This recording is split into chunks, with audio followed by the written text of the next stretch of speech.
Pledge. I pledge allegiance to the flag of the United States of America and to the republic for which it stands, one nation, under God, indivisible, with liberty and justice for all. If everyone could please remain standing, I'd like to take a moment of silence for the events of 24 years ago and all those souls we lost, and for the events that happened yesterday. If you could just keep that in your prayers too. If we could just have a moment of silence, please.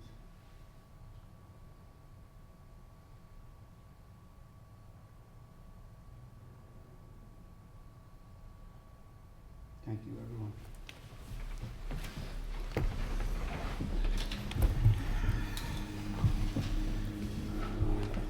Welcome to the September 11th Town Hall meeting. Please notice the exits behind you on both sides, exit behind us on our right side. Please put all electronic devices on vibrate.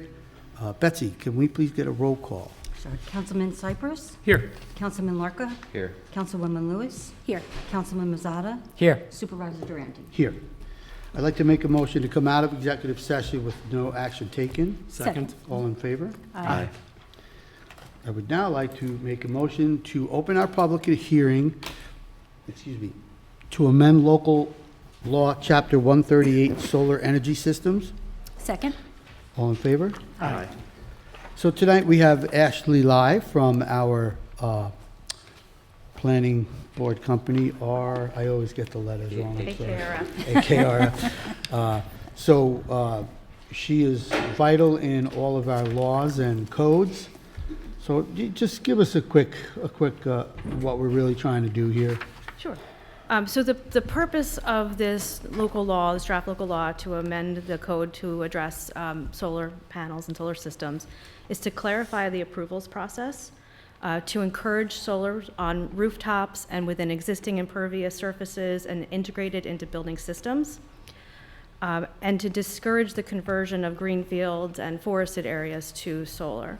There are a lot of impervious facilities within the town that would be prime for utility scale or smaller solar, and that would be allowed. So we have, for example, Lincoln Logistics, Ace Endico, the Home Depot Plaza. All of those areas have large rooftops that would be allowed to put on solar panels, and that could be up to utility scale.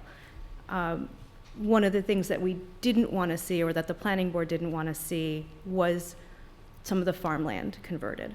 So the idea was to fast track the approvals process for putting on rooftop solar, so that in this draft ordinance, anyone who wants to put rooftop solar on, all they have to do is get a building permit. As long as it fits within the design guidelines that are in the ordinance, they don't have to go to the planning board. If you wanted to do canopies within your parking lot, which we're seeing at more big box retail centers, that would just require site plan approval. So it really clarifies the process and streamlines it and gives a big benefit to those who want to do it on existing impervious surface. Great. Actually, for tier 2, the ground mounted array, Yes. that's the same, right? As long as it's within what your need is. Yeah, so tier 2 ground mounted array would require planning board review. Okay. And that does have a cap on how large it can be. Right. So the Okay. utility scale would be limited to rooftops. Got it. Thank you. So if anyone from the public would like to come up and ask questions or give a comment, you are more than welcome to come up now to do that.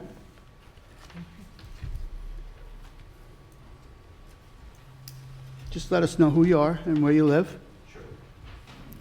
Hopefully it's in Southeast. I'm just teasing. I'm sorry, did you say hopefully from Southeast? I'm just kidding. I'm actually not from Southeast. That's okay. My name is Joe Montori, and Joe. I'm a director with Sustainable Putnam, a local community nonprofit organization. And I just want, first of all, thank you for your work on the planning board. I know how thankless that can be, and your work on the town board.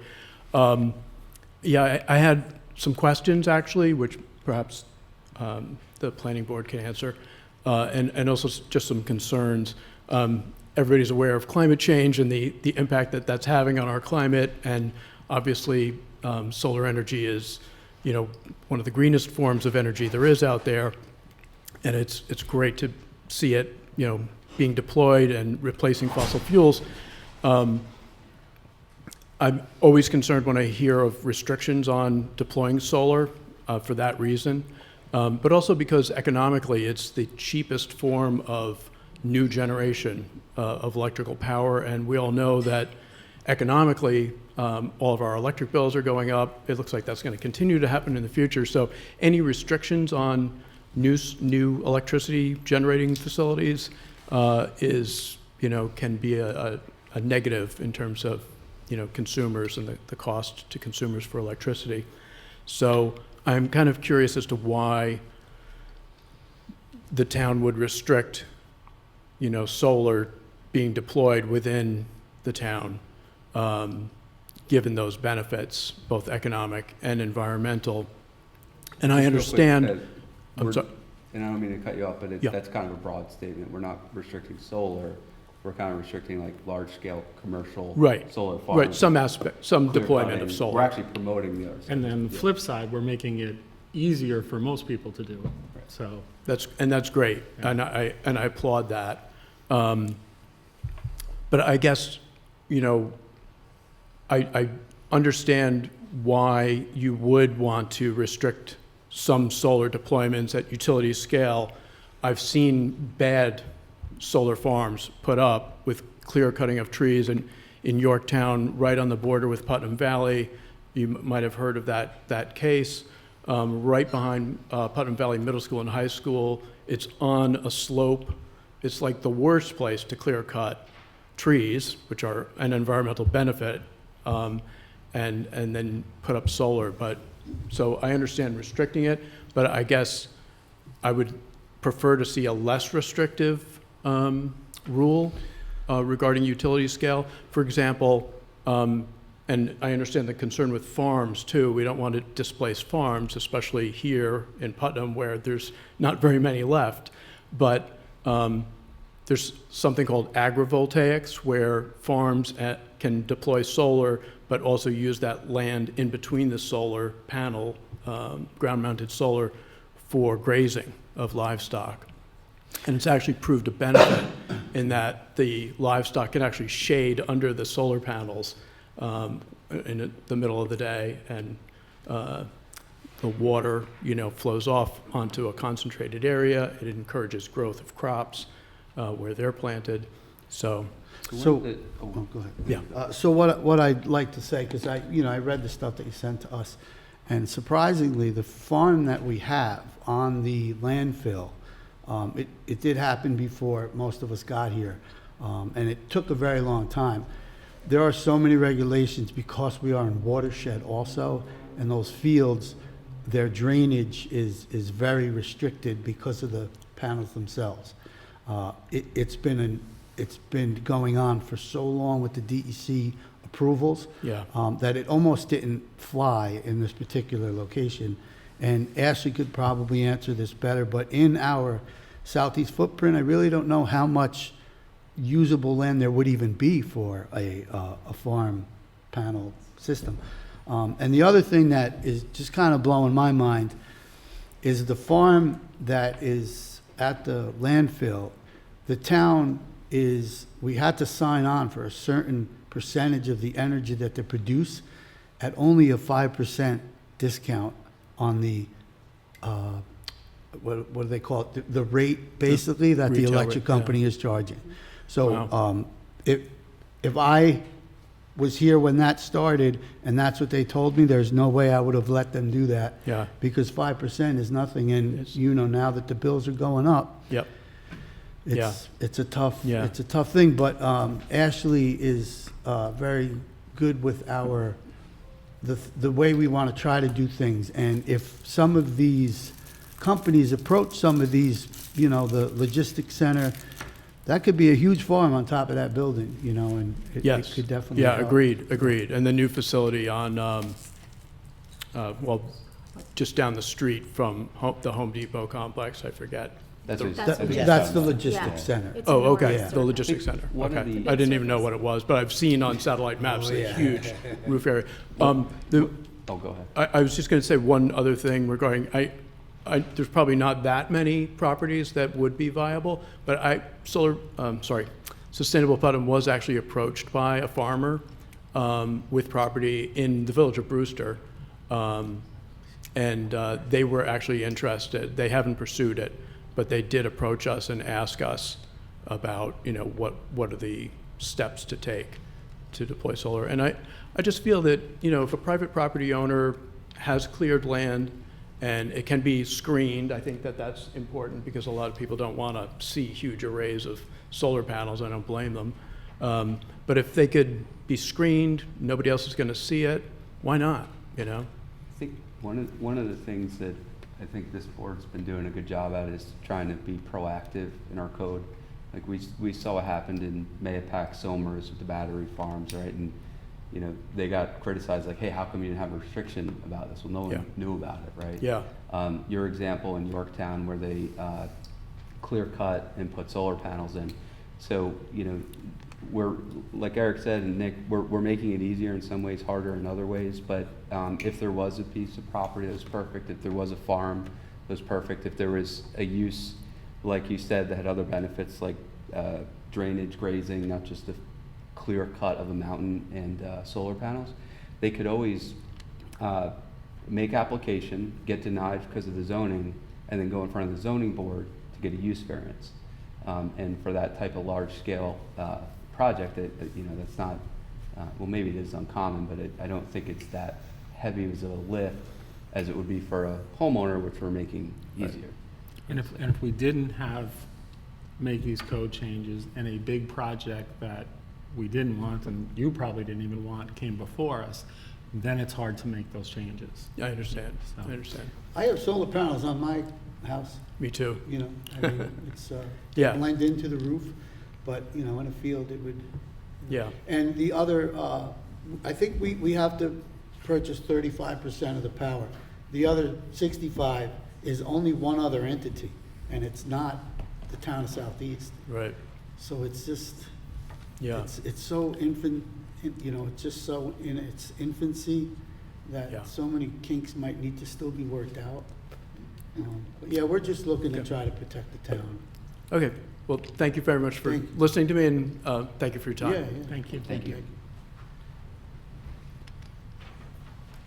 Could just add a little bit more context about the properties. So the majority of the properties that are vacant and could handle a large utility scale are generally in residential areas. So that was one of the concerns and one of the reasons why this law was developed the way it was, because it didn't seem appropriate to put it in neighborhoods. Also, the other large properties are generally wooded, fairly steep sloped. There aren't a lot of properties left within the town that are of such a large scale that could accommodate utility scale that wouldn't require either the conversion of farmland or the clear cutting of trees. Thanks, Ashley. You're still not allowed to leave. Ashley, sorry, Ms. Moody, one more question for you. Is there land that we have that is undevelopable,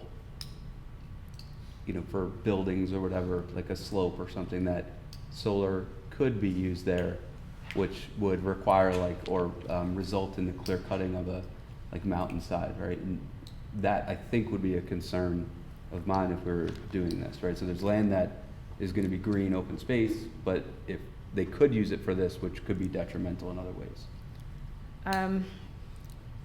I'm not sure that solar fits well on steep slopes, but that is what a lot of the commercial land that's available is left, like along the Route 22 corridor. There's potentially some commercial areas there. There's some large buildings.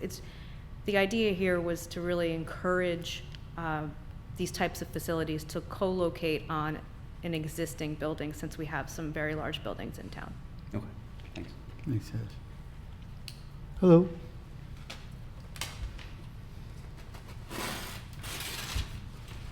Good evening. My name is Ann Finizzi. Hi, Ann. I'm How from are the you? town of Southeast. I did submit to the supervisor, and I hope that the rest of the town board members had a chance to read a short summary. I have no objection to the Tier 1, absolutely none. Solar plant, in fact, I'm really shocked in a way, because I saw a perfect opportunity to have solar in our town. We have warehouses that are 900,000 square feet, 300,000 square feet. Not a solar panel on top of it, not one. Nor did Mr. LaPerche, who seemed to be very much in favor. And in fact, I was a little bit concerned.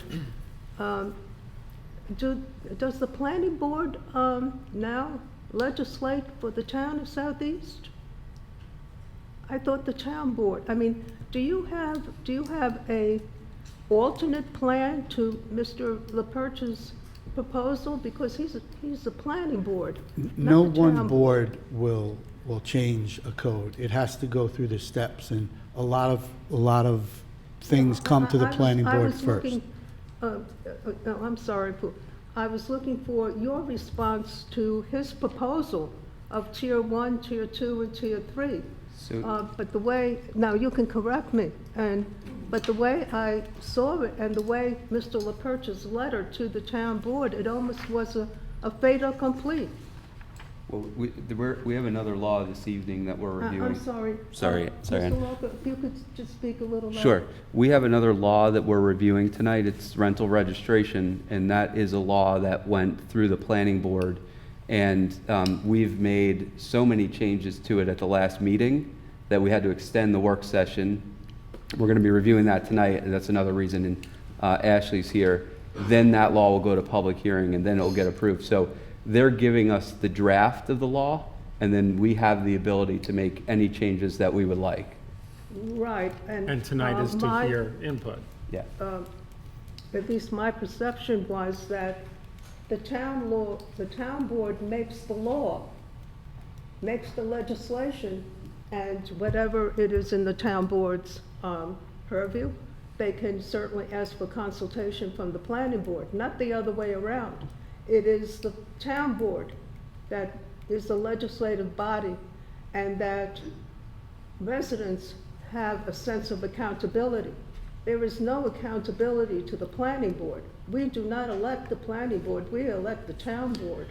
And I was very disturbed by the tone of this letter, because it gave, at least to me, you know, you can certainly clarify or correct me, but it seemed to me that this was a fait accompli.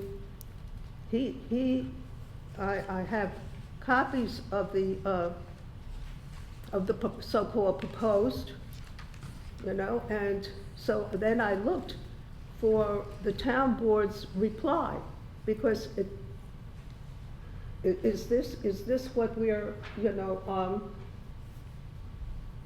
discussing?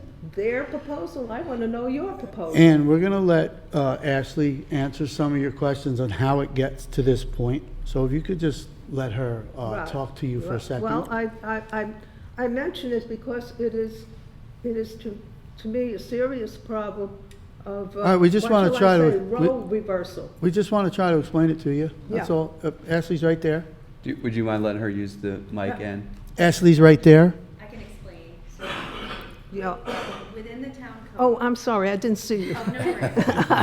Within the town code, there is a provision that specifically states that if the planning board in their general course of business finds that there's something wrong with the code, or there's something they think needs to be changed or updated, they are specifically allowed to make a recommendation to the town board. So that's what they did. Then the town board's responsibility is to either take that up or say, no, we don't want to do this, and they can just let it go. In this case, they decided to move forward with that recommendation and schedule a public hearing. So tonight, we're hearing from the public. They will then go back and make any edits or changes to the law, and then consider whether or not to adopt it. Right, no, I have no problem with the, you know, consultation between boards or residents, or for that matter, you know, certainly not. It's just, in my own perception, the initiation, I felt, was from the town board to the planning board. And then the planning board, yeah, well, you know, there is a huge difference, I think, between the town board being the initiator and then saying to the planning board, look, you know, we're working on this particular legislation, and we would like to have your input. Could be the planning board, could be the zoning board, whatever, the building department, you know, whatever is fit. But the initiators were the town board, to whom I'm here on a public hearing to the town board. What, on a legislation that they initiated? No. Did they have a- Excuse me, on a legislation that was initiated by the planning board, no less. I don't want to, you know, Just, and shall I say? Ashley, was there a public hearing? Did the planning board have a public hearing on this? No, the planning board has no authority to adopt a law. All they can do is say, we've noticed this is a concern, this is something we think that the town board should consider taking up. They send it to the town board, and then it's the town board's decision whether or not to take We- it up, and they would hold a public hearing. We could say, thanks, no thanks, and not do anything. Exactly, but the Okay. reason that this provision is in the town code is that the planning board, they're the boots on the ground. They're the ones who are seeing all of the applications come in, processing them. So they're the ones who are going to first notice perhaps that there's a concern or there's something coming up, and that's why they have the ability to make the recommendation, which the town board can take or leave. right.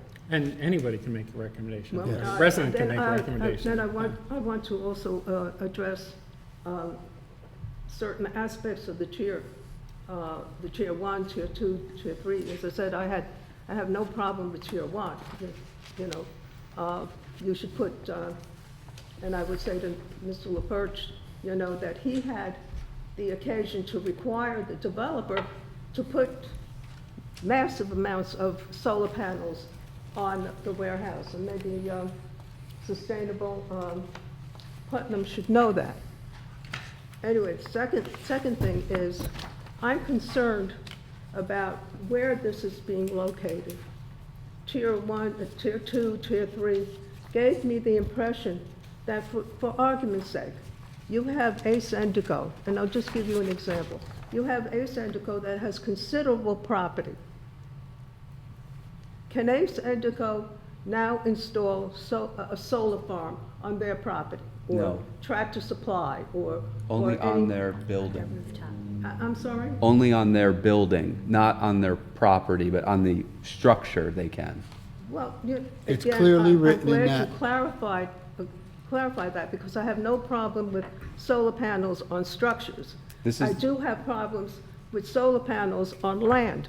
That's- And I wish to remind the board, That's what this That's- is prohibiting. And that's what this There's is tier about. 2, which Yeah. I think is where her Yeah. concern will be. yeah, it's, you know, it's the tier 2 and tier 3 that I needed you know, some clarification, because I got the impression that, you know, should a commercial enterprise have a certain amount of property, that adjacent to the property, they could have solar panels galore. So the way I understand it is, tier Yeah, 1 is, I would appreciate that. tier 1, and Ashley, correct me, but tier 1 is on top of a structure or building. right, We're yeah. making that, You have we're, right. there's no argument there. Tier 2, and my neighbor has this, I've seen it, it's fine. She has a pole with a solar array on it. It's probably 10 foot by Right. 10 foot, right? Right. And it serves her home. And what this is saying is you could have that, it has to go to the planning board, but to see where you're gonna locate it. Mm-hmm. And it can't be bigger than what you really need, 110% of what you Right, produce. Right, For 12 according to months. height and so forth, yeah, Tier 3 yes. is building a solar farm like we have on the landfill. You know, maybe a little hypocritical, but whatever, those will not be permitted under this law going forward. So tier 3 is a no. Tier 2 is you have to go get approval where it's going to be, and you could probably get it to a certain size. And then tier 1 is put it on top of your roof. Yes, because even though they may call it a farm, it's a dead farm, because it removes habitat, it removes the means of food production, it removes vistas. It is one of the worst means of an attempt at clean energy, just to have these solar farms. And it was mentioned, the terrible case of Yorktown, which is near and Putnam Valley and so forth, where you have this. So again, I was very much concerned that if I misread the code, that it be clarified tonight. So that, for example, again, I want to bring the example. Ace Indigo could not put a solar farm next to their property, right? I'd like to be clear on that, and Ashley, back me up here. They could, as long as it doesn't generate more than 110% of their own I'm sorry, power. I have- It can only generate up to 110% of the power they consume. So they can put it on the ground for their own use, but they can't put a giant one where they're feeding back to the grid and selling it. And it still has to produce a less than a kilowatt Yeah, or it can't be more than a 1 megawatt. Megawatt. Per year. So the idea is that a place like Ace Indigo or any of the large Right, developments in town exactly, that have yes. like a large parking lot. Exactly. The idea here is that you could have solar canopies within your parking lot. That's what it's trying to allow. So areas that are already cleared, already impervious, that's. All right. If it's only 110% of their own power, it can't get that big. Yeah, well, sometimes the 110 can march on for a variety of reasons. I think this does, from what I'm hearing from you, Ann, I think this really does address your concerns Again, for them. I'm sorry. Sorry. I think from what I'm hearing from you, this proposal does address your concerns with the farms. I think this is almost exactly what you're looking for. Yeah. If I may make a suggestion that, I know this is written in zone codese, So if this could be clarified, I would really very much appreciate it, because and I'm glad I was able to come to the meeting, because it is of concern, you know, that several months ago, I was up before this town board, and you did establish a moratorium, you did take care of the lithium, and God help us, I hope we never see the wind turbines. There's also an issue that I wish to bring up that Mr. Matori did not. Solar farms are capable of fires. To this present day, there is no means to put out the fires. Also, they do degrade, the panels do degrade, and there is a whole issue coming up with landfills. These are not environmentally, benign. They're not environmentally benign. They leave it then up to the town to figure out, and then you can pull out your hair on how you're going to deal with the chemicals. And I specifically, I don't know whether or not you received it, but I hope you did. I did send in how these panels are manufactured, and they are manufactured with several very concerning kinds of materials. And if we're so anxious to take care of our health, we need to know what is being manufactured, how it's being manufactured, and how it's going to affect the health of our community in the future. And I thank you very much. I thank you. Thank you, Ann. For your Thanks, Ann. patience. That's Thank okay, you, thank you, Ann. She left me. I was going to thank her too. She's right She's there. back there. She's back there. Thank you very much.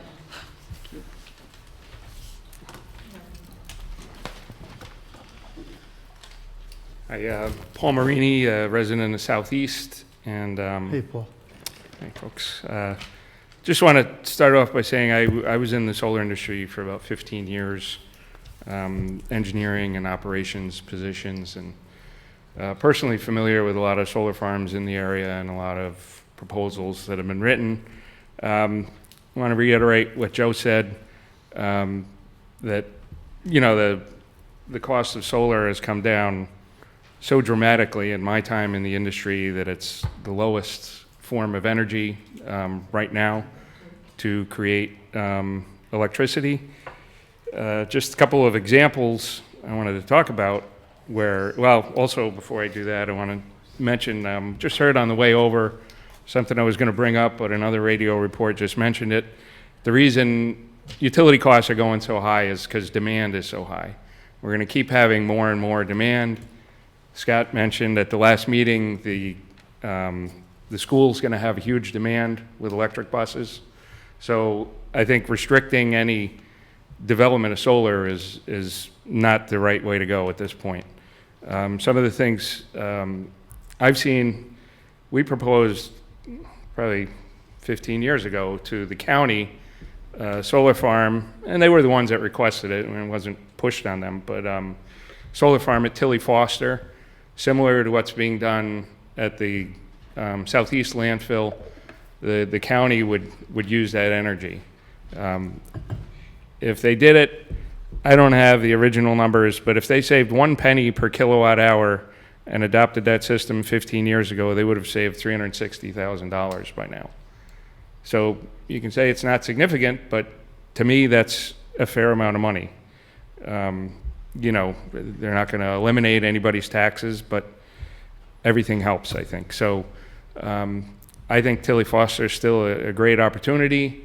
It wasn't using any of the farmland, but again, like Joe said, they could graze animals where the solar array is if they wanted to, but they've got a field. And one other thing that makes Tilly Foster such a great opportunity is the Nice Egg substation is right there at the corner of 312 and Route 6. So Well, I have good news on Tilly's. They don't have to abide by our laws. Yes. They can do whatever they want. okay, well, County that's property. good information. So that's That's why there's big signs on their property. Yes, exactly. that I'd like to talk to them about that again. But and the school, you know, like you said, the school's, I think, a great opportunity. Schools got fields. Of course, not any of the fields that are in use by the students, but behind the track, I guess I'd say, there's a field that they kind of have for construction equipment and things. I think that's a great opportunity for solar. I'd hate to see them. More good news. They don't have to They're- abide by our okay. laws. Then the last example I'll bring up is that farm that Joe mentioned. I worked on a project in Yorktown. The solar array is half in Yorktown, half in town of Cortland. It's an organic farm over there. They put in a 1.8 megawatt system. The farm is an active organic farm. They get a lot of support that they want to keep it going from the perspective of just having farmland in Westchester. The owner of the farm wanted this system so they could get some additional revenue. And so far it's been working out great. It was a clean field, didn't cut down one tree. The name of the farm escapes me, but you know, I think that farm Joe's talking about, I don't want to give the address, but he had mentioned Village of Brewster. It's in the town of Southeast. But I don't think there's a lot of activity there. I think the homeowner deserves the opportunity to get some revenue from all that land. I'd rather see it be a solar farm than a housing development. And I guess and Ashley, correct me if I'm wrong, but that person, because it seems like kind of a unique situation, there's no tree clearing, they could petition the zoning board, just like if you wanted to put a shed too close to your property line, you know, it's a little different, it's a use case. But they could petition the zoning board and get that approved. In fact, a use case variance was just, or what I'm saying, use variance was just issued a few weeks ago for something different. So in that scenario, it sounds like a perfect scenario. They'd be able to Okay. try that. If that's the case, that would be great, but I'd hate to see them be restricted from putting solar in. I don't want to get into too much, but some of the things said tonight are just not true. Solar panels are 99% aluminum frame and glass, fully recyclable. The material that generates the electricity is a semiconductor. It's a slice of a semiconductor disk, the same as you've got in your phone and your computer at home. It's not the most inert thing in the world, but it's Is that the silicone, Paul? yeah, exactly. Yeah. It's just melted sand. You melt it at an extremely high temperature. They're figuring out ways to better recycle that, but the frame itself and the glass is fully recyclable. So a lot of these things are blown out of proportion. Wind and battery, the same. I could go on for an hour, but I don't want to. That's not the purpose of tonight's meeting. But, you know, that's my 2 cents. So thank you. Thank you. Thanks, Paul.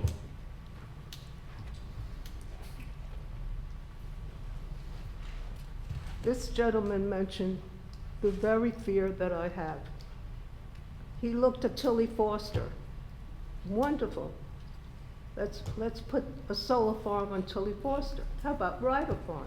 How about all the other farms?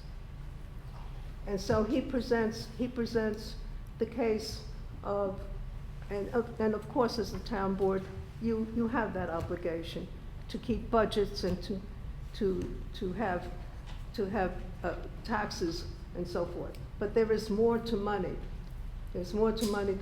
There is recreation. There is food. There is whatever. Right now, schools are using some of that land to teach children agriculture. We need to think of the future, and not only in dollars and cents, but what we are providing our children.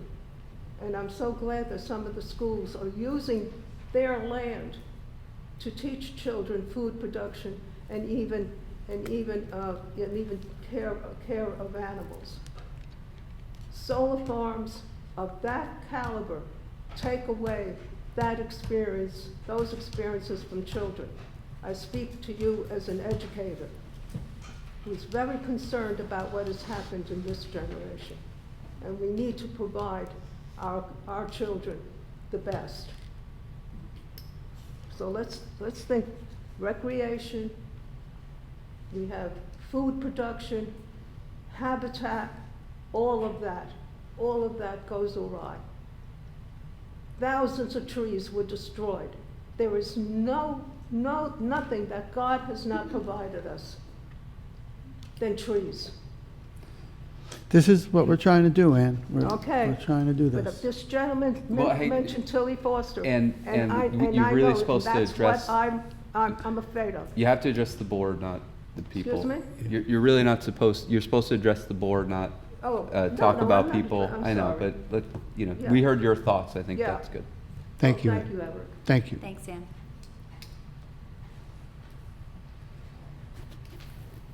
Hello, folks. I'm Samantha Woodgate, 175 Shore Drive. Hi. I am happy that you guys are controlling this. As a resident, I really do not want to look at a field of solar panels. I am a proponent of solar panels. I think it's great at the idea of like Home Depot having solar panels. I think it's wonderful. A field of solar panels, I don't want to look at it. I don't think it's aesthetically great. We're already losing the beauty of Brewster. I mean, we're really becoming heavily commercially developed. So our rolling hills are now smattered with warehouses. And now we're going to potentially be facing a field of solar panels. And we're losing one of the best qualities of the town is our beauty.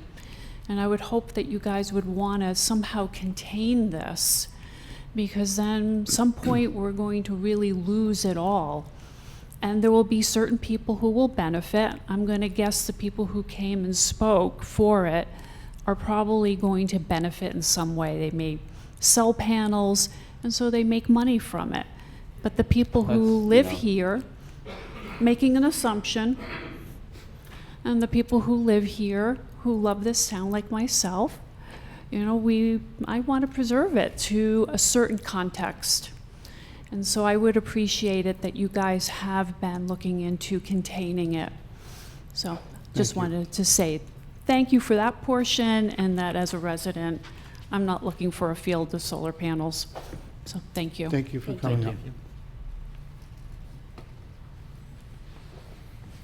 Ashley, do you want to talk again? No, I'm just we're all set. Does anyone else like to come up? All right, I'll make a motion to close the public hearing. Second. All in favor? Aye. Okay, so we can move right into our work session. Sorry, Ashley, we're going to bring up Jared, our Parks and Recreation Department leader. He's going to give us a little update on what's going on with rec and any facilities, things he might want to tell us about. In a few minutes, actually, you're going to know why he said sorry. I'll try to be less Try to be more succinct than last time. So, hello everyone. For those of you who don't know me, I'm the Director of Parks and Recreation for the town of Southeast, and for those who do, good to see you again. So thank you guys for having me again to talk about some of the stuff going on with Parks and Rec. I will jump right into the programs. I know obviously we all spoke a lot over the summer about some of the exciting things going on. We had a really great Learn to Swim program. That's a program that's been around for a very long time. We've kind of been slowly working on adding some new elements to it. And this year, a lot of it really started to take off. We saw really good participation and a lot of anecdotal evidence from parents and from the kids, seeing a lot of tangible swim skills developed, which obviously is the most important part of the program. Yeah, we want them there having fun, socializing, having a great summer, but when we actually see the kids truly learning how to swim, water safety really improving, that's when we know we've kind of nailed it. And we saw a lot of that this year. We even had one instance of a child who had never swam before, and there was like this super cool moment where he jumped into the water and swam from one of the long docks that's connected to the shore all the way out to the dock with the diving board, which is in about 25 feet of water, and all the other kids were cheering for him, and it was like this huge, awesome thing. And we had a lot of instances like that, so we really felt the program was a success. A lot of great staff members, most of whom come from Brewster High School or had previously graduated from Brewster High School, and we're looking forward to welcoming them back and hopefully continuing to build the program up next year. So we were super excited about that. On that note, we had a really good first half of the year at the lake. A ton of positive feedback about some of the changes we did. We had spent some of the ARPA funds on improving a number of the amenities there, some of which we've completed, some we're still working on, but we had a lot of good feedback from visitors. We had great turnout, especially on some of the holiday weekends. We had one day where we were close to 400 people for the day, which was, I mean, Eric, I remember you, me, and Nick were talking about it, and just the weekend alone, we had, the numbers we had reached were almost at 1,000 people for the weekend, which was phenomenal. So that was a real success. Obviously, we had some issues with the blue-green algae, but we've been working with John Tucci from Everblue Lakes, is that correct, Eric? All right, thank you. Everblue Lakes to hopefully come up with some solutions to continue to work on mitigating those issues. Nick and I actually went out on a little kayaking adventure to go around the lake and see if we could potentially figure out some things we might want to share with the health department, and they've been fully in the loop about the situation and are working with us to hopefully explore some of the options that John has brought to us and ideally approve some of them for future use. Not there yet, but everyone's been in contact with each other. And, as things start to slow down for the health department on the inspections of lakes and pools and everything else, we're hoping that we'll have some time over the winter to really discuss some plans for next spring and summer. So I know I teased you, but I have a question. Yeah, of course. The sweeper or whatever John suggested. The fan, yeah. You think So he sent over a proposal to us. We forwarded it to our inspector with the health department. She brought it to her supervisor, and basically they had never received a proposal like that before. So she said at this level they can't do anything with that. So they then had to forward it to the state. So it's basically, last I spoke with her, she said the state had questions that they relayed to her supervisor, and that once they talk about them, they'll probably be getting back in touch with us. And John, I know that our inspector actually had a one-on-one conversation with John and got a lot of good info from him. So I can't say one way or the other. It sounds like the state is not opposed to it, but they have some concerns before they can say one way or the other. Is there concern because it's close to the swim area, or? So the concern is basically, so blue-green algae, I'm learning a lot about this past year. I've probably read more articles and watched more videos than ever.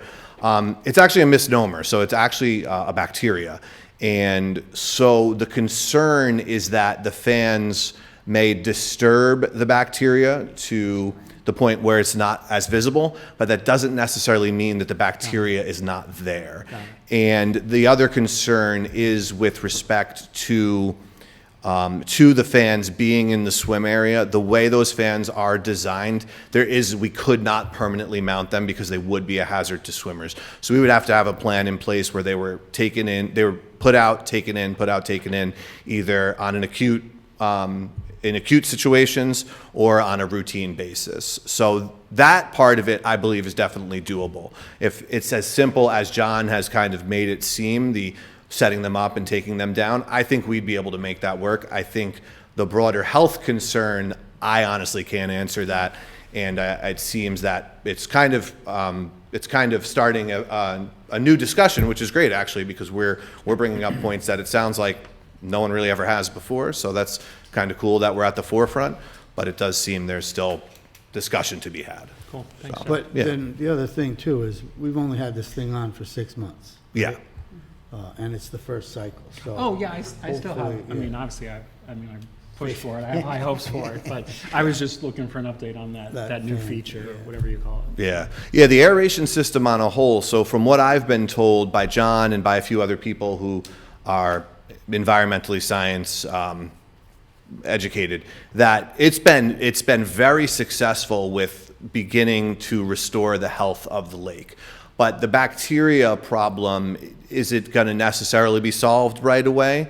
And doesn't necessarily go directly in line with the overall health of the lake. So we look at the health of the lake as people who want to swim, like, oh, we can swim, therefore the lake must be healthy. But that's not always actually true. The lake could be very healthy, but there may be instances where we're not able to swim, but that does not necessarily take away from the improvements and the importance of the aeration system to the lake on a whole. So from what I've heard, the reports I've heard, I don't understand, honestly, when they send out the numbers, I'll be honest, I don't understand what those squiggly lines and the graphs and all those numbers mean, but from what everyone said, there's been a lot of positive trends with the overall health of the lake. Yeah, So of course. that's, I mean, short term, obviously, people wanted swimmable. of course, yeah. That project was about making the lake good forever. Absolutely, 100%, yeah. And as Nick pointed out, it has only been running, really, we only ran it for a few months in the fall last year, and then maybe 6 months so far this year. So it's still in its infancy, relatively speaking, for sure. And then I know we had talked about some other potential solutions for mitigating the blue-green algae issue, one of which was surface aerators. So we did bring that up with the health department. And so what a surface aerator does, as opposed to the ones we have, it sucks the water up and it makes a fountain. You've probably seen them in plenty of lakes that people don't swim in. The problem, the health department said those are an absolute non-starter, because if there's blue-green algae, which is a bacteria, and you're spraying it into the air, which I wouldn't have even thought about, you're now making the bacteria airborne. So that was a non-starter. And then, Eric, I know you had mentioned potentially running one of the hoses that we have in the current swim area, a current lake, into the swim area. But that's also, sounds like, she couldn't say for sure, but she's like, I'm basically certain it's a non-starter because of the force with which the water is pushed up. One of the bubblers. Yes, exactly, yeah. They're pretty, we saw when we were kayaking, Yeah. there were two pretty close to the ropes. Yes, there are three actually, if you look, you can actually look on Google Maps and see them now. Oh, okay. There's three right along, evenly split along, right outside the swim area. Yeah. So, but yeah, so we're going to keep working on it, and you know, I do believe, as we discussed, there's a lot of good things happening there. It's just, as you said, you know, Eric, it's we want, of course, we all want to get in the lake and swim right away, but this is the long game here to really make sure we're improving this for everyone, not only now, but in years to come. So. But yeah, so moving away from the lake, back to we had some other great summer programs that I just wanted to touch on. One of the things that we had heard from families was that we have this great swim program in the morning, not a lot of stuff going on in the afternoons. We're not at a place yet where we can run a full day camp, although that ultimately is something we really would like to do once we make some infrastructure changes at Castle Park. But we coordinated with a group called Never Stop Moving, which is a company out of Westchester, and they run camp-like programs. What's unique about them is all of their staff are either college students in physical education programs or in their masters getting their teaching certificates. So we were able to partner with them. They've had a lot of success down in Westchester trying to expand into Putnam County. And it just so happened that someone that works for them is someone who used to be a rec professional in Putnam County. He reached out to us, and we just started the ball rolling. So we decided we were going to give those programs a shot, and we ran some great programs immediately after the swim program. So for people who were looking for a full day option, they were able to come to swim in the morning. We had a few lifeguards and a few staff members who'd stay for the hour after swim, and those kids would get extra time in the lake or do lunch, snacks, etc. And then the Never Stop Moving staff would come about an hour after swim camp ended, pick up the kids, and then they do programs around the park. Some of them were sports-based, some were nature-based. They were doing hikes in the woods and things of that nature. And we heard a lot of positive feedback from the parents and the kids, and so we're hoping to continue that next year and really expand upon it. It was the first year. Registration was good, but not amazing. But we do believe that the success of it is hopefully going to, success breeds success. So, and I couldn't say more about the staff that we met each week who were running the programs. They were dynamite. It's not just, they didn't just have, people showing up, putting in the minimum effort. Like, they were out there, they had lesson plans, and they were engaging those kids for 2.5 straight hours, and a lot of positive we saw coming out of that program. So we also ran probably about 24 kind of more peripheral camps that were more niche, sports focused or similar. And 3 I just wanted to highlight, although they all did really well. One was our Booyah baseball program, which is run by Mike Subin and Jason Mariella. That program has been a staple for as long as I can tell, at least. And this year we had phenomenal registration, which is a testament certainly to the job they're doing. My thing is, you can always tell the success of a program based on how many people come back and do it the next year. So we had a great turnout for that. That was a week-long program in August. We ran a really awesome tennis program with Kathy Capalbo and Judy Meyer. They run a spring, a summer, and a fall program for us. And the summer program, once again, that was probably, besides Booyah, was probably our second strongest turnout. And they're currently actually, tonight, they were just at the court for the fall program. And then actually one we were surprised about, the dark horse of the programs, was our wrestling program, which had a huge uptick in enrollment. I mean, it probably doubled from the last year. Wrestling is most certainly a niche sport. Not every child wants to be doing a contact sport. Not every parent is interested in having their child do that. So to see such good numbers for a program like that is truly a testament to the people who ran it. And it's headed up by Tom Luby. And I just wanted to give them a shout out because they really, really did an awesome job. So, so that kind of takes care of the summer. We're now shifting gears, obviously, into the fall, which Wendy and I were just talking about. I can't believe the school year is already here. But our before and after care program is going strong. We've actually grown. The morning program has seen a huge uptick in enrollment to the point where we've actually, for the first time in the past few years, have to put on more staff, which is not something we've had to do the past few years. So I wanted to give a shout out to the program coordinator, Deanna O'Connor. Last year was her first year running the program after the obviously very sad passing of Megan Gersh, who ran the program for years previous and unfortunately after a battle with cancer passed away. Deanna had been an employee of hers and really at the very last minute came in to take over the program last summer. It was total chaotic. Literally, we only had a few weeks to get everything all organized. And she did a really good job this year. Obviously, we've had more time and I think we're starting to see some pieces really come together. And ideally, we can continue to build on that. So shout out to her. We got about another dozen programs we're running this fall. Our tactical laser tag program, which is a super niche program, but a lot of fun. That's actually seen growth. 2 years ago, we weren't even able to run it. Last year, we had 7 kids. Now we're up to 15 kids. So obviously, it's a smaller program. Not everyone's interested in that, but just seeing that kind of development and growth is something we're really excited about. I mentioned tennis before. We're running a basketball clinic right now, which is a precursor to our larger basketball program, which we'll open registration for at the end of the month. We have the Booyah baseball clinic, as I mentioned, which again, just dynamite turnout for that. We're running a babysitting training seminar, which is always kind of cool. We got karate coming up, bowling, some performing arts classes with 7 Star. We just hooked up with the Brewster Baseball Garage to do a softball clinic, which is going to feature the coach. Her name is Sammy Fernandez. She played at Syracuse University and is one of their all-time greats. I actually had the pleasure of meeting her when I worked for the town of I Googled her Kent. after you told me. Yes. Yeah, she can play. Oh, yeah, legit.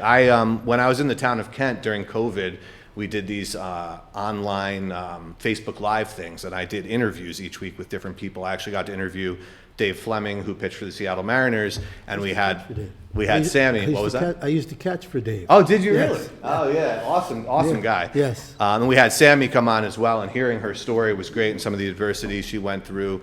So I think the girls in our community getting to work with her, not only about softball, but also, like I said, some of the challenges she had as an athlete was very interesting to hear about, and I'm sure the girls will benefit greatly getting to work with her. So super excited for that.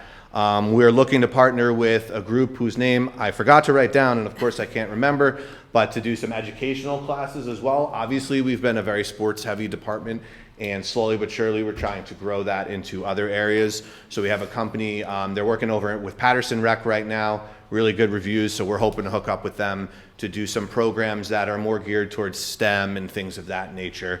So yeah, we got a lot of great sports programs, but also tap into areas of interest that kids who are either not into sports or who want to reach out beyond sports have some opportunities with us. So Chris Heller's been working on that, and hopefully we'll have something up for the late fall.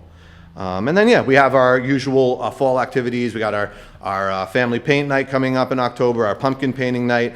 And then, back by popular demand, Lori Bell has been working on another food truck rally. So excited. Yeah, so the last one was super successful. It's really tough to gauge how many people were there, but I could tell you there were a lot, and it was steady traffic the whole time, and every truck was getting visited. So it was, I would say, a wildly successful event, and Lori's gone above and beyond for the next one. We have more food trucks now. We got 6 this time. The live band's going to be back, and it won't be during beach season, which was a plus and a minus. It was positive because people were there. It was a negative because we didn't have enough parking. So this time around, we will have more parking, so hopefully we won't run into some of those issues. And it should be an awesome event, and I certainly am really looking forward to it. And I just, have to give a shout out to Lori because she does a lot of legwork for this, and it's a lot of logistics and making sure everyone's completed the paperwork and knows exactly when to be there, where to be. And so, Lori, we appreciate working with you. You guys are a great team. Yeah, we work together well, for sure. Lori was working hard in the village last week with the food trucks, trying to get them to come. Recruiting, exactly, yep. Head's always in the game. Yep. So, yeah, so those are some of the things we have coming up. And then, like I said, I don't know if I'm on again this year, but certainly winter, we got a lot of good stuff coming up. And our basketball program, last year's basketball program, I thought was incredibly successful. We did, obviously, as you guys know, we shifted away from running travel basketball, which is something I was a proponent of. I'm all for travel basketball. I didn't think it was a function of this department. So that, a great private organization has been running most of those teams, the Wild, and they've been awesome. We work together very well, but there's that, clear separation where we're focused on rec. And I thought last year's basketball season was just awesome head to toe, and we had phenomenal coaches, and just a lot of our feedback is anecdotal, right? It's conversations with parents. It's not like we're there writing grades on everything that we're doing. So when we hear from people and coaches like, love the program, love the way you set it up, can't wait to come back, those are the things that kind of fuel us.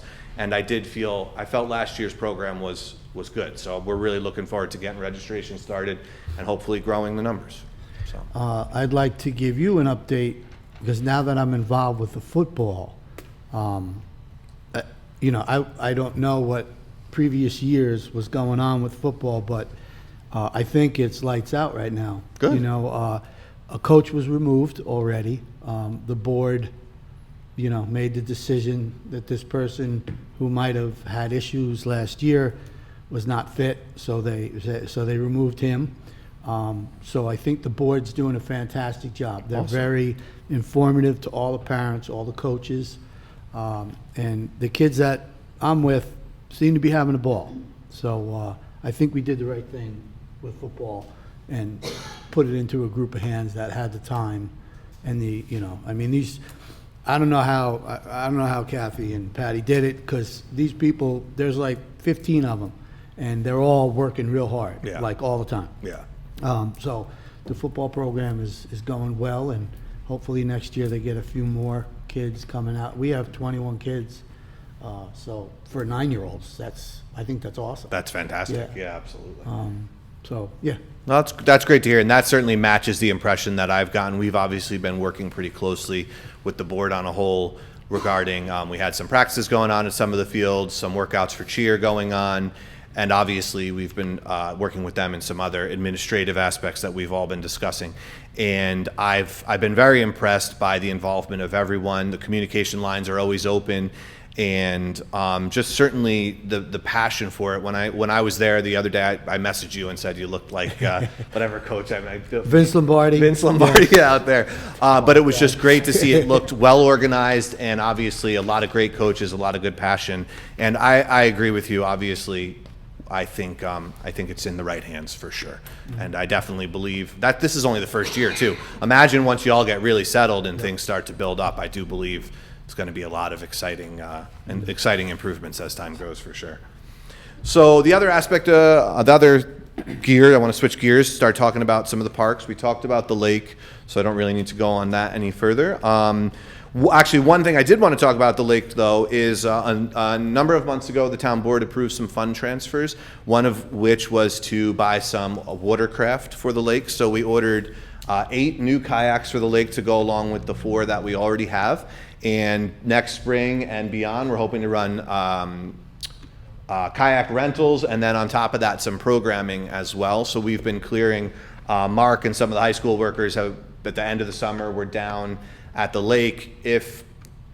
For those of you who are familiar with it, if you're standing in the parking lot and you're looking at the old swim lanes, the beach is off to your right. Off to your left, I guess, used to be a beach. You can actually see it's still sandy, and it has a 0 entry right to the water, which is ideal for kayaking. It's very difficult to get into a kayak from above. You'd prefer to launch from flat ground. So we've been clearing that of all the reeds, and we're going to build a nice kayak rack there. And when all the new kayaks come in, which will probably be in about 4 to 6 weeks, we'll have a nice storage area for them. In the winter, they'll be in the garage, of course. But ideally, we'll have a place where people can come. They can rent the kayaks. Like I said, we could do some programming around it. And it's a great activity for all ages as well, which is something we hear a lot as well. People want to start to see more for adults and different ages. So something like that is something that's a lifetime activity that you could do, from the age of 6 years old and up. So we're really looking forward to breaking that out in the springtime, maybe even the fall, late fall. Maybe we can do, if the weather stays nice, we might be able to do something, but certainly next spring and beyond, we're going to have some exciting programming. And then, like I said, rentals. And what's great about that is, as we've learned, and just as is what it is, the lake, the swim area may not always be open. Whether it's unreasonably cold, it's not the time of year for swim, or there's other, mitigating, other factors playing at play. But we can always get out on the kayaks and do some different activities out on the lake. So I think this is going to expand recreational opportunities and use of the lake in new ways. So we're super excited about that. Like I said, hopefully this fall, but most likely next spring. We've also been doing some work at the Lakeview Manor Community Center. We're about 3/4 of the way done with the kitchen renovation. Right now they're laying tile. We have some electric work to do, and then basically more or less the kitchen will be done and ready to go. We got the new HVAC unit installed for the bathrooms, so that's all taken care of. And more or less, once that's done, we'll be ready to start discussing the possibility of renting it out and what kind of rental parameters, fees, et cetera, that we want to put in place. So certainly that conversation is something, especially now that it's budget season, I think would be important to begin entering into. And Nick? we're very close on the grant for the remaining HVAC. Okay, are we? Okay, I think good. it's in the last person's hands. Okay, great, fantastic, hopefully that fabulous, was- excellent. Good, yeah, we did have one of those units. They're still working fine, but one of the units seems to have broken down, so so that would be phenomenal. And then, once that, we also put in a new sound system, which the seniors loved at the last senior meeting. So it was something very simple, but it's easier for them to control, and that provides more features so they can play music and things like that. So we're excited to hopefully begin using that building even more. And then the most important thing from the park standpoint that saved the best for last is on August 31st, the Sunday of Labor Day weekend, at Volunteer Park, which is out on Zimmer Road by Asendico, one of the fields, the first field when you drive in, which is the large baseball field, it was dedicated to a boy who had played Little League, was a Town of Southeast resident, and had passed away from cancer several years earlier, Zach Schwartz, who I'm sure many of you are familiar with his name.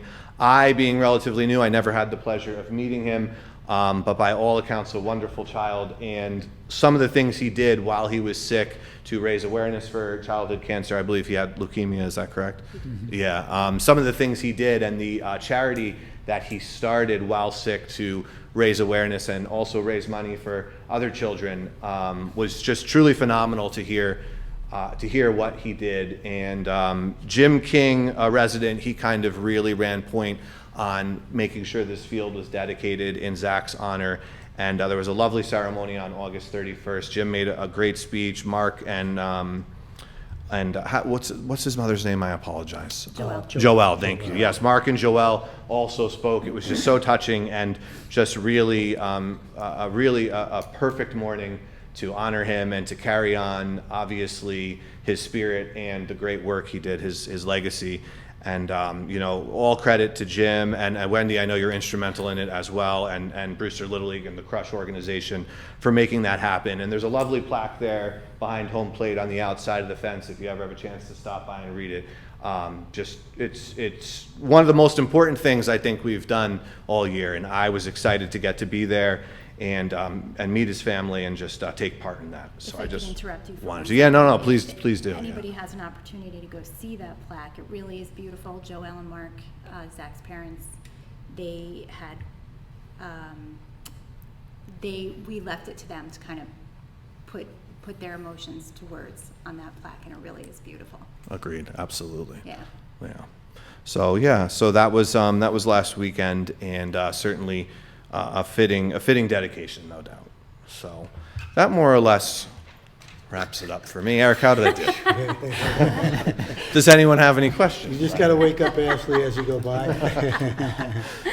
Thank you, Jerry. No, and thank you for your help on that. That was a Oh, lot of yeah. coordination, and Jim King was actually Zach's coach, too. Oh, was he? I So, didn't realize yeah, that. Okay. He's known Zach and Joelle and Mark for many years, and Sadie. But you were instrumental in Oh, getting yeah, all the well, things, so absolutely. thank you. Something so worthwhile to take part in. Yeah, it was really great. Do you guys have any questions? No, Thank sounds you very awesome. much, Jerry. Anyone out there? Great job, Jared. No? All right, great. Thank you all for having Thanks, me. Jerry. Appreciate Thanks for it. getting here. Do you guys mind if we Take a break. skip to 67 Yeah. Main Street? It'll be very quick, because I have a bunch of changes for the law. Okay. Do you mind? Yeah, Do we have no, to- that's fine. Do we have to No. do anything to do that? That's I fine. don't think so. No. Okay. It's all It's within just the our same next session. discussion. All right, so we'll skip to number 3 on the work session. Go right to the Which- 67 Main Street subdivision discussion. Sorry, Ashley. It's going to be quick. You get paid by the hour, right? I'm slowing down like you told me. I missed you, It's actually. working. All right, so we just wanted to make the public aware of something that we're working on. This is 67 Main Street is town property. It's within the yellow boundary there. This property has been in contract with the developers of the Village Revitalization for I think at least 2 years, maybe 3. This is their design. It's the owner of that company passed away, and it's in a limbo. We don't know what's going to happen, but we have been released from the contract that we were in to sell this piece of property to them. So this property is now ours again. And this is a picture of it, this green line in the GIS map. So the developer needed this land down here where the parking lot is. They did not necessarily need this piece, but they needed the entrance ramp. But they were taking and buying the museum building kind of as a white elephant. They were going to redo the building, connect it to the new development with ADA and all that kind of stuff. But again, that is not happening at this point. So we currently own the building, and it's been in a state of purgatory since then, where we don't want to make an investment in it because we were selling it, and the tenants that were in it weren't really able to make investments because we were selling it, and they don't really have ownership, and we didn't know what their future would look like in the building if we were to sell it. So what we're proposing to do is to subdivide that lot. These are lines that I put on there. They're not exact. We've ordered a survey from Terry Collins. They're out there doing that right now. We should have it in 4 weeks.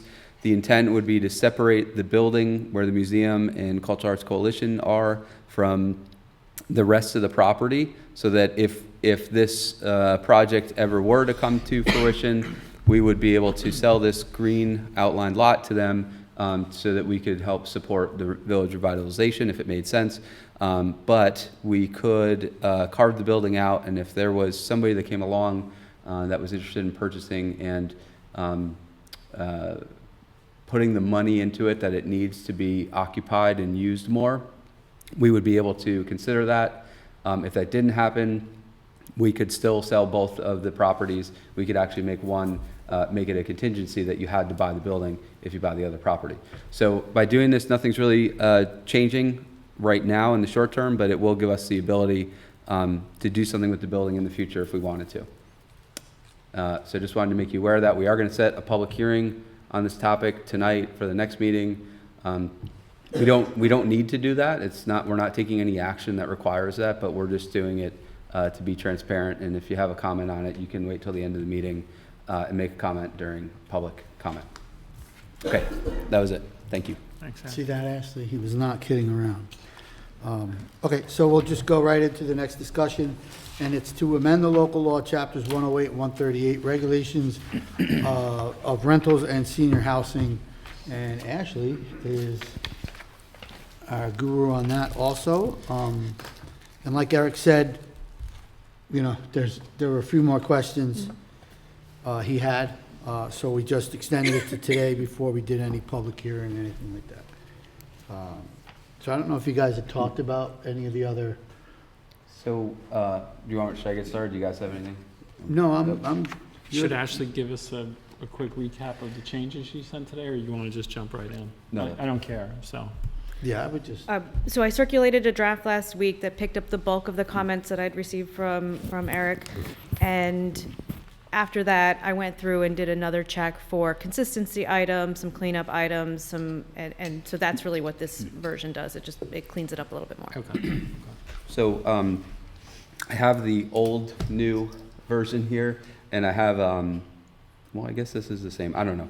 But I read through this again, and then someone from the community reached out to me after the meeting. I don't know if they want me to say their name, but they can say it if they like.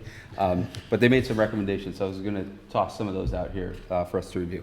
So on page 4, well, I don't know. It's, I guess, between 7 or 8, or maybe part of 8. But it doesn't matter where, but the recommendation was that as part of the approval process that we include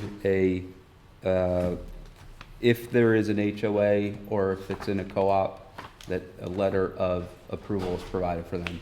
So like we talked with Mike, there's a few illegal apartments in Fieldstone, and those aren't available or allowed, I don't think. But anyway, so that was one. What would the letter of approval do? Saying that It can be an apartment. yeah. Okay. Or, yeah. I don't know if we have any situations like that, but I better be No, it's a good. safe. than I sorry. would say there is precedent for things like that in the code right now. For example, anytime anything happens in Bales Grove, we don't see it until it's gone through their board. Association, yeah. Oh, Yeah. and so it's okay to put it in there, you say? Yeah, I think it's fine. Okay. On page 5, and I guess we don't have to go through all these. I'll go through some, and then I can email you the rest. Okay. I just haven't had a chance. On section E, it says may. This was in another spot too, but we were gonna see if we could change that to shall. Yeah, that's, it said that. Oh, that was another one. She Yeah. did, Oh, she okay. did get that one.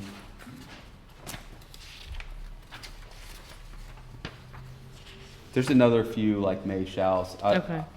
I didn't really summarize my notes here, so I'll just email it to you afterwards. Okay. But I'll float those to you guys ahead of the public hearing, and then I don't know if you guys have anything else. No, the only thing that I would say is with these changes, enforcement now becomes more of our responsibility.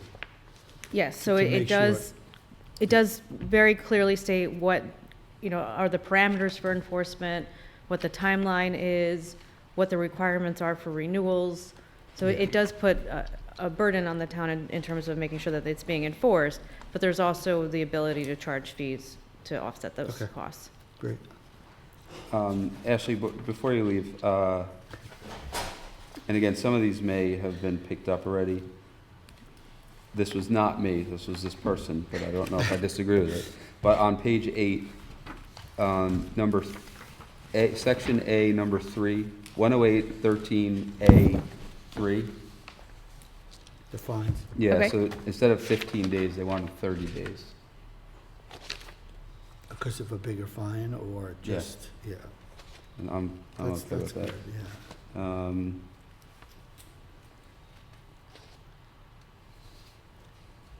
I have to go through the new version that we got today, but I didn't know for the section where we're starting the 14 days, if they want to come in front of the town board to get an exception or whatever, challenge it, if it had to be,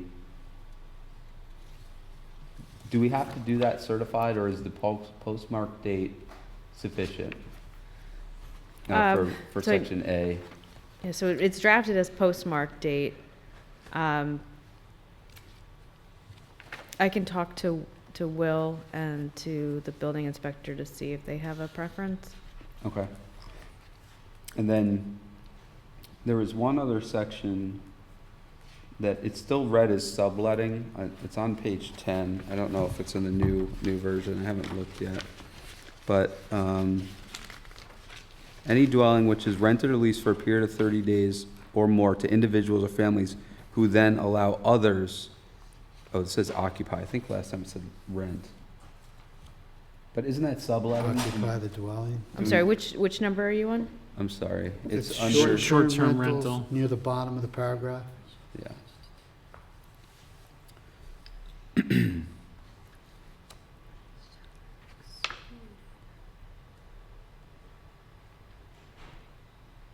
Okay, I see what you're saying. But it's after 30 days, right?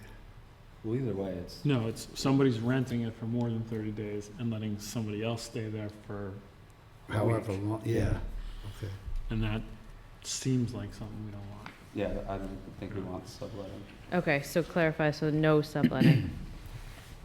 We can update that. And then there were some, it's on like section 5 and section, well, it's mostly just like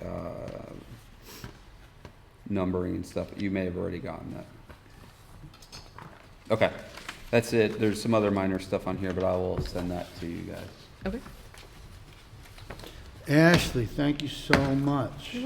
Thanks, Ashley. Have a great night. And we thank you for working with Eric on this rental stuff. Thank you, Ashley. Okay. So now you get to listen to me for a while. I'd like to make a motion to open the regular meeting. Second. All in favor? Aye. I'd like to set a public hearing for September 25th, 2025, amendment to local law, Chapter 108-138, regulations of rental and senior housing. Second. All in favor? Aye. I'd like to set another public hearing for September 25th, 2025, the 67 Main Street subdivision. Second. All in favor? Aye. We have 32 resolutions. We have nine resolutions. Okay, so our first resolution is to accept the offer of dedication for International Boulevard realignment. Now therefore be it resolved, the supervisor of the town of Southeast is hereby authorized to accept the deed or deeds dedicating and releasing the necessary lands to the town for realignment of International Boulevard upon Ace Endico, the developer having fulfilled the following terms and conditions. The developer shall provide a deed or deeds of dedication for all portions of the realigned section of International Boulevard being dedicated to the town, necessary to convey fee simple title to the lands underneath the road to the town of Southeast, free and clear of all liens and encumbrances, except for utility easements, if any. The developer should provide the town with all necessary and proper easements, if any, across adjoining lands for the purpose of drainage or discharge of stormwater from the dedicated portion of International Boulevard over such adjoining lands.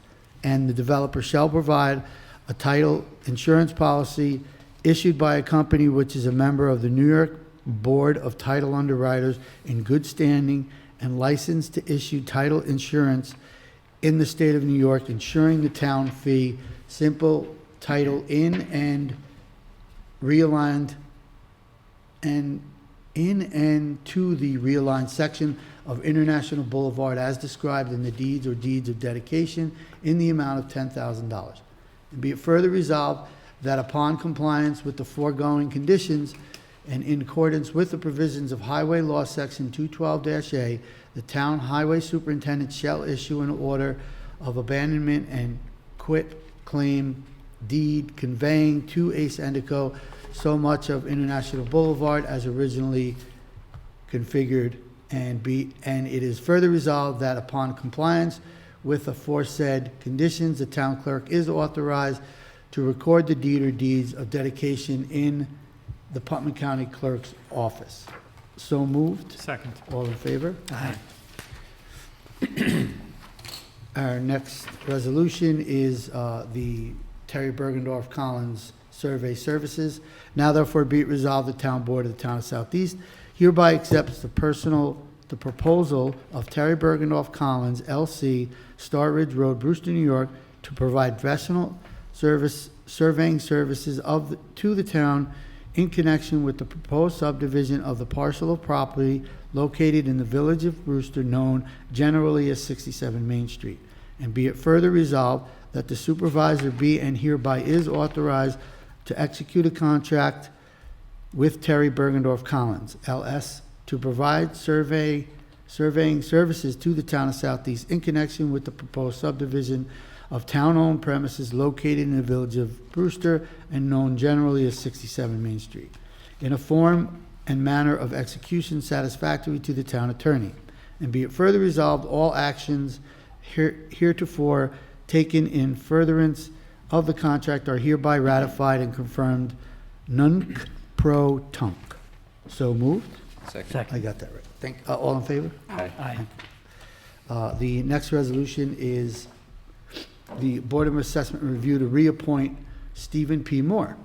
Now therefore be it resolved that the Town Board of the Town of Southeast hereby appoints Stephen P. Moore to the Town of Southeast Board of Assessment Review. Such a term commences October 1st, 2025 and expires September 30th, 2030.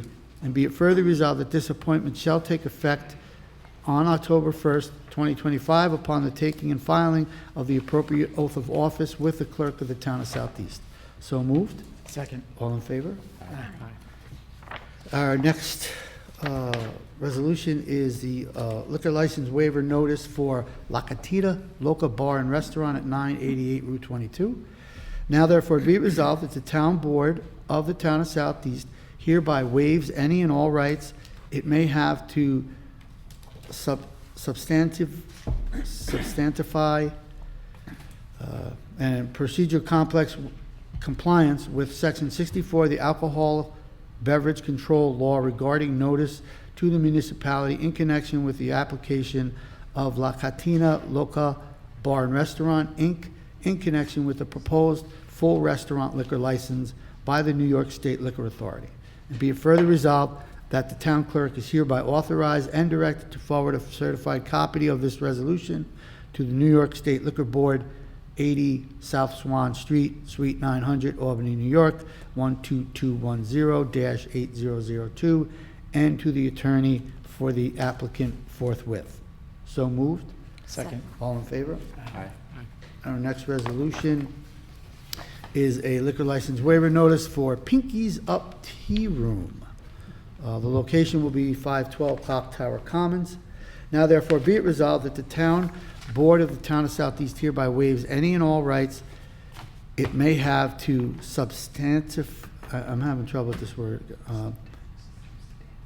substantive and procedural compliance with Section 64 of the Alcoholic Beverage Control Law regarding notice to the municipality in connection with the applications of Pinky's Up Tea Room, LLC, DBA Flora K's Tea Room, in connection with the proposed full restaurant liquor license by the New York State Liquor Authority, and be it further resolved that the town clerk is hereby authorized and directed to forward a certified copy of this resolution to the New York State Liquor Authority, 80 South Swan Street, Suite 900, Albany, New York, 12210-8002, and to the attorney for the applicant forthwith.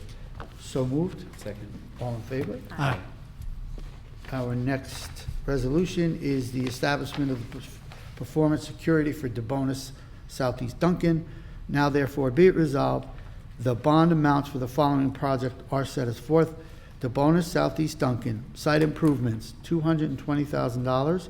Erosion and sediment control, $9,800. So moved. Second. All in favor? Aye. Our next resolution is the establishment of performance security for the Morganti building. Now therefore be it resolved that the bond amounts for the following project are set as follows. The Morganti building, site improvements, $76,900. Erosion and sediment control, $10,000. So moved. Second. All in favor? Aye. Our next resolution is the establishment of security for Alpha Core LLC. Now therefore be it resolved that the bond amounts for the following project are set as follows. Alpha Core LLC site plan, site improvements, $840,000. Erosion and sediment control, $34,600. So moved. Second. All in favor? Aye. Our next resolution is for the establishment of performance security for Atlantis Fresh Market. Now therefore be it resolved that the bond amounts for the following project are established as follows. Atlantis Fresh Market, site improvements, $24,600. Erosion and sediment control, $1,800. So moved. Second. All in favor? Aye. So our last resolution is for the request for the New York State Department of Transportation action. And in conversations with Eric Larka during the week, you know, sometimes these requests towards New York State kind of go a little, Deaf ears. yes, Yes. deaf ears. So the day we talked about it, I got a letter from Matt Slater to Commissioner Dominguez in support of trying to get some more money for our area for DOT. So I'm going to kind of, when I go after them, I'm going to attach this letter with what we come together with so that maybe it catches someone's ear. So the resolution is, now therefore be it resolved that the Town Board of the Town of Southeast hereby requests that the New York State Department of Transportation undertake to install appropriate electronic signalization and traffic control devices at the intersection of Peach Lake Road and US Route 6 to provide a signalized opportunity for a full stop on US Route 6 to enhance the safety of motorists leaving Peach Lake Road and traveling in a westerly direction on US Route 6.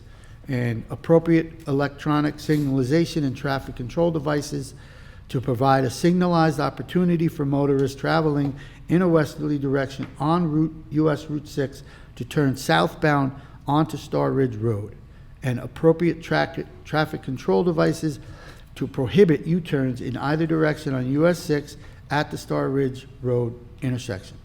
And be it further resolved that the town clerk be and is hereby authorized and directed to forward a certified copy of this resolution to Senator Peter Harkland and Assembly Member Matt Slater, the town's New York State legislative delegation, and to the New York State Department of Transportation, Honorary Marie Therese Dominguez, Commissioner, forthwith.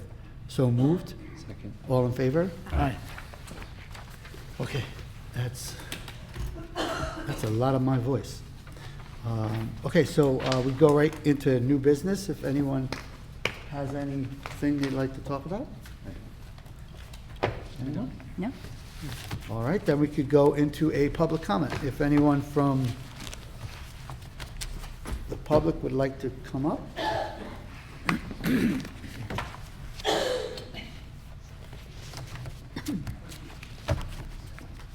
Peter Bell, zoning enforcement officer for the town of Southeast. Hello, Mr. Bell. My question is about the rental registrations.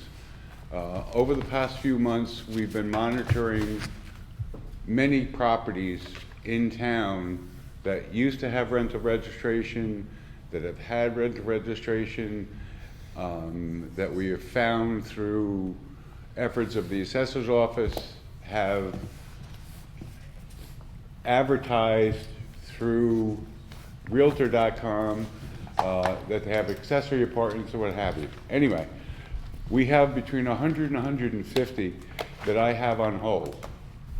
And I have them on hold because I didn't know whether or not you, as a board, wanted me to go based on the old regulations or wait for the new regulations. May I answer? Yeah, no, My opinion, we're gonna have the public hearing and then we would pass pass it. the resolution. I don't know the process after that. I think there's been some delays with it being recognized by the state or something. My opinion would be to wait unless it's an excessive amount of time, which hopefully it isn't. Eric, do you remember we passed a law and it didn't really go into effect until a certain period? There's something like that. We could ask Kathy when she comes Yeah, back to. I would say let's hold. That would be my opinion. I thought that was just until it published, but it was still in effect, but I could be wrong. Yeah. The new regulations are stricter, of course, and will give us more power, also more work, but that's fine. But these are things that weigh on my mind because I know these are out there and we haven't resolved them.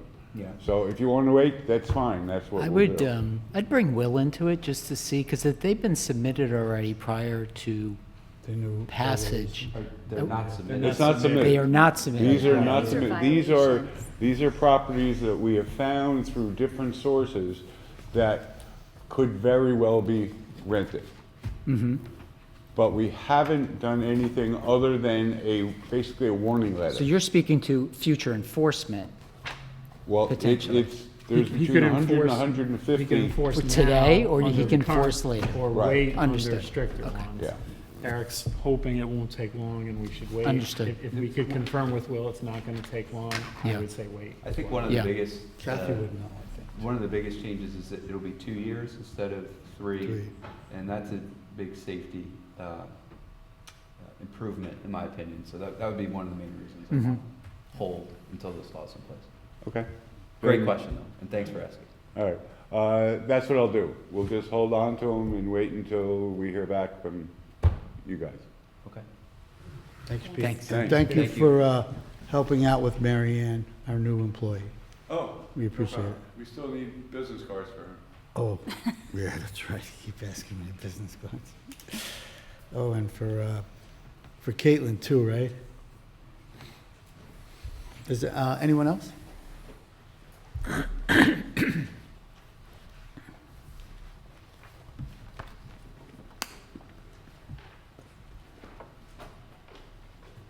Hello, sir.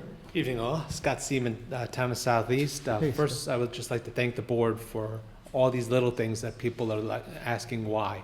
This is the stuff that's done that nobody knows about that makes the community better, but it's all hard work. So I appreciate that, so thank you. Thanks, Scott. If first I can say as a community member, it's currently Mental Health Awareness Month, it's Suicide Prevention and Awareness Month, and these are solid topics that are definitively killing people in our community and in the areas, and these are serious items. So I would ask on behalf of the community if there's any possibility that the board, either through offering the items to their employees or to the community, things like Narcan training. These are items that you don't think are important, or you think it's a failing of an individual, but it's an addiction, it's a disease. These are serious, and just somebody having this on their person and coming across somebody having an incident, it's an easy to use item and it can save a life. And if it's not there and it's not offered and nobody knows, we could lose, especially our youth. I mean, these are things that are seriously affecting everybody. And I know there's a state organization, OASIS, which is about addiction and substance abuse, that offers information. The Prevention Council of Putnam has been doing great work in the area, and they offer this services and items. And I do know Senator Harkin's office has been very big on that. They've done a number of these training sessions throughout the area. We've offered, with the restrictions, we've offered what we can through the school districts. But the more that we put out there, the less chance for something happening. And also it helps with the stigma. These are items that we need to handle, because ignoring it is not going to make it go away. Can you email me, Yeah. and I'll look into it. I'll put a little thing together. Yeah. Thank you for just, Yeah. even just the thought of looking into it. Yeah. How big do they usually get, Scott? Like, is that something we get accommodated like you, or? Yeah. Yeah. I mean, I've been to ones where there's 20 people. I've been to one where we had one at the school where there was 3 people. Okay. So, I mean, yeah, they'd be perfect. Who gives the training, Scott? They send officers, OASIS offers, they have 2 gentlemen that I know have done this area, and they actually come directly and they bring the Narcan kits. And with the changes in the state law, before you had to be a trained nurse, trained professionals, medical, to be able to distribute this. Now, with the changes in that and the Good Samaritan laws, regular people are able to receive the training and to offer these items up. I carry one in my bag when I go places just in case. And isn't there a suicide awareness walk coming up? A suicide awareness walk coming up? Yes, at the I end don't of the month, remember. I believe, there's one in Carmel. Yeah. They reversed the route this year. Last year, we went from the county offices to the old court building, and then everybody had to walk back. So they've reversed it this year, and I think they've added food trucks, and I've heard the rumors of a battle of the bands. So Yes, they're trying to that's involve right, the yeah. youth in that as well. I'll forward you information on that as Yeah, well. that would be Yeah, great. yeah, please. Thank you. Um, He might have. There's some signs around too. Yeah, I've Yeah. seen some signs. Yeah. And now, just some updates from the school. I would like to say, we do appreciate the information you're pushing on 121. I do feel similarly that this is a solid item, and God forbid, a busload of children is harmed on that hill when everybody knows it's dangerous, And I would offer, of course, I will have to speak to the school to see what we're allowed to do and what we're legally able to provide you, but support letters, information from transportation.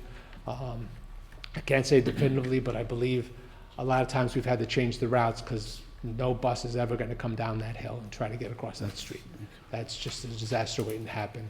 But I will, reach out to the district and transportation to see what we can offer if the board believes it would be beneficial. Yeah, 'Cause it I'll sounds reach the out more to information Michelle. you can give the state, Yeah. the better, because we all know how they are, Well, are you done with that topic? I have a question for you. I think I was supposed to send an email, and I forgot to the school board, asking if we could be an interested agency in your feasibility study for the school buses. Do you need me to initiate that email, or? I did bring it up at the last meeting. Okay. Now, the feasibility study has been done, but obviously there will be updates, because starting in '27, if things hold, we're only gonna be able to buy electric buses. Now, as I told you last time, with NYSEG, they said, oh, you can put in 12. We have 100 buses. So, it doesn't make sense. Now, with this information, we're allowed to ask for extensions. And a lot of us in the school districts and the associations are asking up in Albany for extensions. And there is stuff written into law that we can extend it, 28, 29. But if things continue, they're saying by 35, your whole fleet has to be electric. And as we all know, there's no way New York State NYSEG would be able to support, and even it's worse upstate where there's, smaller areas spread out more, there's no way they'll be able to provide the amount of power that's gonna be necessary, but. Well, if we could help those, then. Yep, thank you. And next week, we are having a work session on the construction that's going on in the building that is open to the public at 6:30, and then we're following it with a safety update. And What once a date year, is that? That's on Tuesday. I think it's the 16th, but it's Tuesday of next week. And followed by a safety forum. Once a year, we partner with our local legal contacts, and especially the sheriff's office. Now, we have reached out to the sheriff's office, as we all know, we've suffered a significant loss there, and we have reaching out to the current leadership, but they're normally very good. And it's just to be able to tell the community what we do to protect their children. The sheriff's office likes to come, and just the different things, especially everything evolves, especially with things that are going on in this world. We want everyone to know the safety of your children is of the utmost to us in all aspects. So we like to share it. And, it's also, I wish it was more we could do, but my sad part is, 5 people show up. This is a very important topic, and a lot of people are worried and concerned. So please, whoever can show up, just so you feel better, and then you can maybe pass it on to your neighbor when they have concerns about their children. Because as we all know, this is our most precious commodity, and we take it very seriously. And Today Michelle met under boss Jim Farrow. Yes. Up front. Yeah, I saw he was at the Yeah. at the firehouse one, but it was very good. And open house season, so whoever has kids, and you'll probably see one of us at your meetings. We're trying to get to as many to welcome. I had the pleasure to do a kindergarten one tonight, so I'm in a very good mood. These are people that want to be there, and you have kids that love the concept. So, next week when I go to the middle school, it won't be as joyful, but probably a little smellier. But it was a joyful night. So, and we just have you look out, and as always, buses are on the road. Please be careful and look out for them. Are you Follow still the getting law, otherwise you get a ticket. Are you still getting a high volume of tickets? Has that decreased at all? Yeah, I've reached out to the traffic safety to see if I can get an update on that, and I'm waiting to hear on when their next meeting will be, and I'll let everybody know, but we're trying to get an update.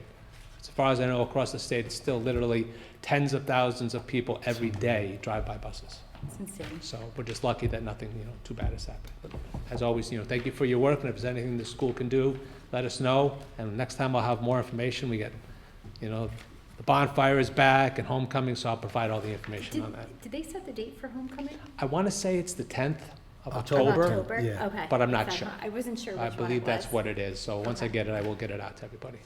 Thank you, Scott. And then we'll do the official grand opening of the track and everything, so, We might It try looks to great. get those prints done on the 27th. okay, It's a Saturday, obviously, a Saturday. yeah, whatever, but we'll get that information out. Thanks, Yeah. Scott. Thank you. Thanks, Scott. Anyone else from the public?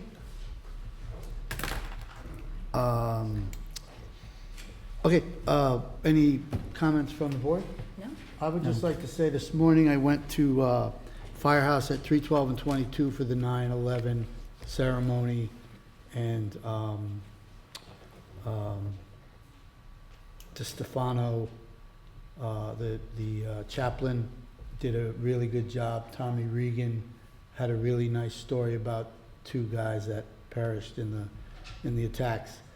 So I just wanted to give those guys a shout. It was the second year they've done it there, and there were more people than last year, so I just wanted to give those guys a shout out. They did a great job. So with that, I'll make a motion to close the meeting. Second? All in favor? Aye. Thank you, everyone.